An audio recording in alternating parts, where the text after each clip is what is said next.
remove 2 10 mils, remove 2 10 mils. There's also going to be 10 millimeter nuts right here that goes all the way from one side to another. Remove all of that. Once you have all the bolts and nuts removed, just going to go ahead and pull the front grille towards you, and the whole thing would just pop off. Like I said, it had 2 bolts right here, 2 bolts on the other side, and then the 4 nuts too that holds it on that place. One of them did get stuck, so I'm going to go ahead and remove that as well. If you do have one of them that gets stuck, just go ahead and use pliers, channel locks, anything like that to pretty much hold it in place, and then obviously take off the nut. But like I said, I have one that got stuck, so that has to come off for the new hardware to go in. So for the emblem swap, I'd highly advise to get a new emblem. The emblem that they came with, or the factory one, it's made out of plastic, so when you try to take it off, it just breaks off. It's almost like an intentional thing that you can't just take it off, because as you can see, one of them actually was held in there, but it's almost like it was about to break. It has like a little pinch point or a weak point, but anyway, it's only held by one of these locking nuts. Obviously this is the one that broke. At least one of them kind of held in place. To get this out, they did use a very strong double-sided sticky tape, so you have to pry it off slowly from one corner and then slowly work your way out. That's pretty much how I got it off. So I'm going to go ahead and transfer it, put a double-sided sticky tape, and then pretty much hold it in one place with the nut still, but I'm going to glue this side since there's not going to be anything holding it. So we're pretty much prepping the emblem to be transferred over to the new grill. I'm going to go ahead and put double-sided sticky tape on it, heat it up, and pretty much use glue on the left side of it since the bolt tab broke off, and that needs to be attached here the way it should be.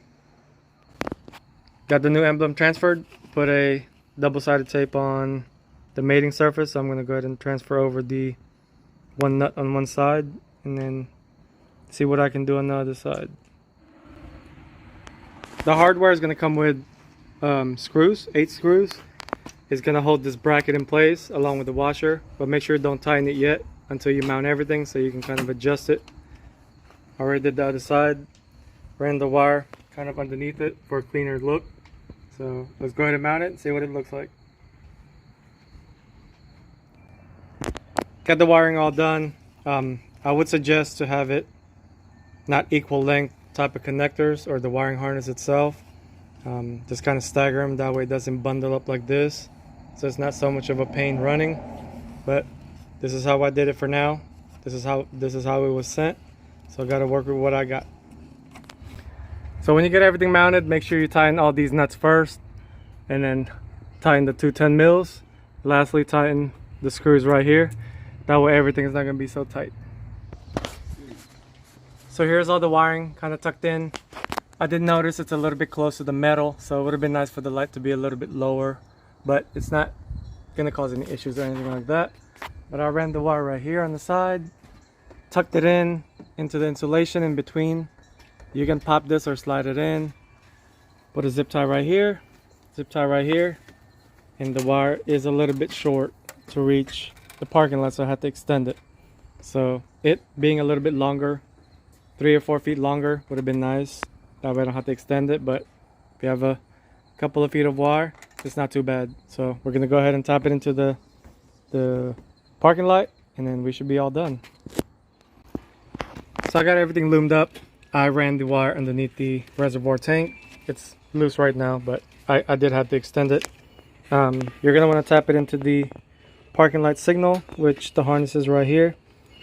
It's going to be a brown and black, which is positive and negative, so I'm going to go ahead and test it real quick.